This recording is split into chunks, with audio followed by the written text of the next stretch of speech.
김영철 전 먼저 인물 관계도 정리하면 이 시간 마무리될 것 같습니다. 인물 관계도까지만 딱 마무리 지을게요. 이분이 우리 뭡니까? 직전에 봤던 작품 제목이 뭐였죠? 창성감미록에서도 화웅님이 능력이 욱욱 사내 같은 이름을 소유하고 있죠. 욱욱 그러면서 요정, 심요정 세 분의 그 부인을 거느렸는데 이분도 역시 마찬가지입니다. 세 분의 부인을 두고 자식들이 겁나 많습니다. 이건 이제 창성감미록을 넘어서는 어떤 국제적 수컷으로서의 역할을 딱 톡톡히 해내는 국제적인 연예술사 누구? 김영철 님입니다. 아시겠죠? 자, 먼저 체크해 보겠습니다. 가계도를 그릴 건데요. 자, 위에서부터 할아버지 때부터 이렇게 이름을 적어 볼 텐데 김영가 김시성이겠죠. 당연히 할아버지니까 김영가라고 하는 할아버지가 계시고요. 그 밑에 자, 아버지가 있는데 아버지 이름은 독특합니다. 그죠? 이 사람 저 사람 다 집에 지어줄 것 같은 이름입니다. 김여관님입니다. 네, 김여관님. 자, 그리고 다시 이제 누구? 김영철님이 나오는데요. 김영철님 이름이 이렇다고 해서 만만하게 보면 안 된다고 했죠. 국제적으로 수컷의 향을 풍기고 다니는 녀석입니다. 자, 김영철님은 자, 먼저 이제 이 아버지도 독자라고 하는 사실을 기억해 두시고요. 당사자도 독자라는 사실을 필기를 해 두셔야 돼요. 무슨 말이에요? 형제가 아무도 없어요. 이 아버지, 할아버지 밑에 이 아버지 김여관 이 사람 한 명밖에 없어. 형제가 없어. 여기도 형제가 없고. 자, 요거 이제 하나 체크해 놓고 다만 김영가라고 하는 할아버지만 형제가 있어요. 형제가. 그래서 그 형제 이름도 체크해야 되는데 왜냐면 김영철이 국제적으로 활약을 한 다음에 돌아와서 본국에서 다시 만나는 그 할아버지 이 형제분이 있거든요. 동생이. 그래서 이름은 김영화입니다. 김영화라고 써볼게요. 김영화라고 써볼게요. 이분도 이제 결국은 돌아가시게 되는 건데 동생이라고 써두시고 동생. 다음 이 김영화라고 하는 분이 자식을 갖고 있었는데 이름이 일용이에요. 일용 이자 용자예요. 그래서 성은 김이니까 김일용이라고 풀네임으로 써두시고요. 요것도 이제 알아두시고 그 다음에 진짜 중요한 게 이제 김영철 님의 이제 3명의 부인 아래 두었던 자식 이름들을 각각 써 놓는 게 중요하거든요. 그 한 장 넘겨보시면은 혹은 앞쪽이나 보시면은 전체 줄거리 가운데에서 이 조선에 돌아와서 낳은 4명의 아들 이름만 나와 있지 다른 나라에서 얻은 자식들 이름은 구체적으로 언급이 아마 없을 걸로 나는 알고 있는데 이제 그걸 상세하게 적겠다는 얘기예요. 여러분들은 쭉 밑으로 적으시면 돼요. 그러니까 여기다가 본국의 자식 한번 적어볼게요. 본국에서 이제 이건 나중에 이건 맨 나중에 적을 거니까 여기는 그냥 비워두시고요. 먼저 후금 그러니까 후에 청나라가 되는 그쵸? 후금에 드러나 봤나? 그래서 이 장수 이름 알기나 알려나? 아라나? 아라나라고 하는 그 장수 이름이 등장하는데 그 먼저 여기다가 한번 써볼게요. 후금이라고 한번 써보시고요. 이게 잘 보이려나? 여기 써도 일단 써보고요. 여기 찾으면 오른쪽에 적을게요. 자, 먼저 후금에서 먼저 났습니다. 1번이라고 색깔 다른 걸로 써놓을게요. 먼저 후금에서 그 부인을 맞이하는데 그 부인이 자, 이 부인이라고 써볼게요. 후금의 그 딴 나라의 부인이죠. 근데 이 부인이 누구냐면은 자, 장군 아라나의 동생의 부인이야. 그러면 동생의 부인을 두 글자로 세 글자로 무슨 씨라고 합니까? 형수라고 그래? 제수씨라고 그래? 제수씨라고 하죠. 제수라고 생각해. 아라나의 제수다. 장군이에요. 아라나는 장군 아라나의 제수다. 이거예요. 제수가 무슨 말이냐? 이건 동생의 아내란 뜻이에요. 혹시 또 헷갈리면 써놓을 거야.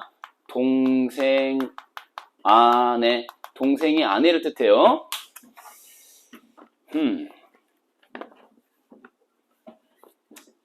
그러니까 이제 후금이 이제 명나라하고 티격태격하고 있는데 그 틈에 낑겨 들어가가지고 조선이 명나라 편 들다가 하면서 이제 병신된 상황이 있었잖아요. 그때 이제 포로로 끌려가는 거거든요. 포로로. 조금 이따 다시 얘기하겠지만 후금에 의해서 포로가 된 김영철이 알겠어요? 김영철이 오히려 아라나 장군 아라나의 그러니까 적국의 장군 동생 부인의 남편이 되는 거죠. 그러니까 이건 되게 희한한 상황이에요. 죽을 찰나에. 그러니까 지금 여기 이제 조금 이따 다시 얘기했지만은 포로로 끌려갔다고 했잖아요. 명나라와 후금이 전쟁이 났는데 조선은 명나라 편들다가 후금한테 졸라 쳐맞고 끌려간 거예요. 그래가지고 포로가 된 상태에서 백인의 포로를 한꺼번에 그 목을 베는 상황에서 얘도 지금 끌려갔던 거거든요. 김영철도. 그래서 지금 목을 벨 찰나에 잠깐! 아라나가 얘기하는 겁니다. 몽고말로 얘기를 했겠죠. 알라나! 그러면서 갑자기 내 동생 되게 닮았다라고 이게 닮았다 내 동생이랑 되게 내 동생이 닮았다. 누가? 김영철이 내 동생이랑 너무 닮았다. 그래서 외모가 목숨을 살려버리는 그 대단히 특이한 상황이 이제 오는 거죠. 그래서 외모가 동생이랑 닮아가지고 살아난 건데 아무튼 이제 자식 이름을 한번 적어보도록 하겠습니다. 2명만 적겠습니다. 득북이 득자 돌림이에요. 득자 돌림 득자 써보시고요. 일단 득북이 그리고 득건이 득북이가 큰 아들 득건이가 작은 아들. 그래서 이를테면 이제 우리 입장에서 조선 입장에서는 오랑캐의 아이를 낳게 되는 거죠. 이렇게 득북이랑 득건이 이제 원문 보면 이렇게 북북자에다가 얘는 세울건자를 쓰는 거죠. 세울건자. 그래서 아무튼 득북이 득건이를 낳고요. 요거 하나 체크해 놓고 그 다음 여기서 이제 하나 슬러시하고 구분을 지으신 다음에 이 부인이 또 있다. 이제 여기는 후금이 아니라 명나라입니다. 명나라라고 딱 써두시고 여기 구체적 지명을 다시 한번 적어보면은 여기는 건주고 여기는 등주라는 공간이에요. 건주, 등주. 그래서 이제 이렇게 한번 써두시고요. 이름들도 써두시면은 나중에 복습할 때 더 디테일하게 들어갈 수 있습니다. 이제 부인하고 사이에서 자 써볼게요. 여기 이제 부인을 만나서 이 아래에다가 자식들을 놨는데 여기는 득다리하고 득길입니다. 득다리, 득길이. 자, 이렇게 두 사람 득자 돌림 득다리랑 득길이랑 두 아들을 낳습니다. 낳기만 하면 다 아들이에요. 원문에 보면은 달자가 이제 이를 달자라고 나와 있고 길은 길할 길자 이렇게 나와 있어요. 득자는 다 오돌 득자들이고요. 이렇게. 자, 오랑캐 부인한테 득북 득건 그 다음에 명나라 중국 부인에게서는 득다리와 득길이. 근데 이 부인은 실체가 누구냐 했더니 같이 후금의 포로 상태에 있던 조선 사람만 있지는 않았겠죠? 명나라와의 전쟁이었으니까 후금과. 그래서 명나라 포로 중에서 자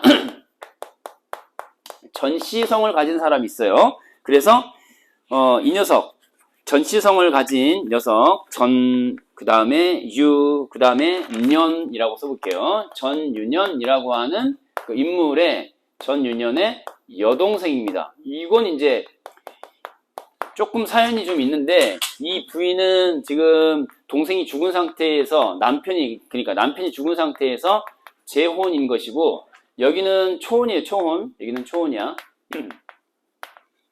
다 웃겨.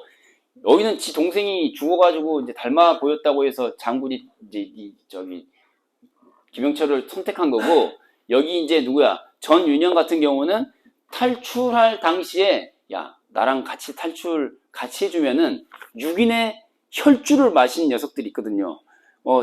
피를 쫙 빼가지고 그 술잔에 담은 다음에 6명이 결의를 합니다. 여기를 반드시 탈출하는데 성공하자. 그때 이제 끌어들이기 위해서 누구를? 김영철을 끌어들이기 위해서 유인책을 쓴 거죠. 얘도 어떻게 보면 꾀를 낸 게 너 같이 탈출하는데 네가 힘써주면 있잖아. 우리 고향에 가면은 내 동생이 졸라 이뻐. 2명이야. 첫째가 마음에 안 들어? 그럼 둘째를 줄게. 따라와. 그랬더니 그러면서 김영철이 따라온 거예요. 그래서 이제 요건 뭐냐면은 이제 큰 사건이 빨간 편으로 한번 써볼게요. 포로 생활을 하면서 2차 탈출 시도를 하는 가운데 왼쪽 뒤꿈치, 오른쪽 뒤꿈치를 다 날려버려요. 그 뒤꿈치 2개 모두 배임을 당합니다. 형벌. 그리고 나서 3차 탈출 성공. 여기는 이제 실패했으니까 두 번의 실패를 통해서 얼마나 얘가 그 탈출하고 싶었으면은 포로 생활하면서 그쵸? 뒤꿈치가 잘릴 걸 알면서도 달아났다가 잡혀오고 뒤꿈치 댕광, 달아났다 잡혀와가지고 뒤꿈치 댕광. 보면 이 친구는 어때요? 쳐다보면 뒤꿈치가 안 보이는 거예요. 어떻게 걸어다닐까요?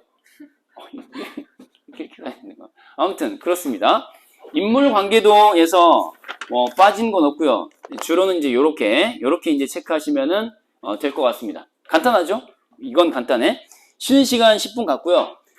이 교시에는 본격적으로 수능에 나올 만한 사건 정리를 해보도록 하겠습니다. 간략하게 끝납니다.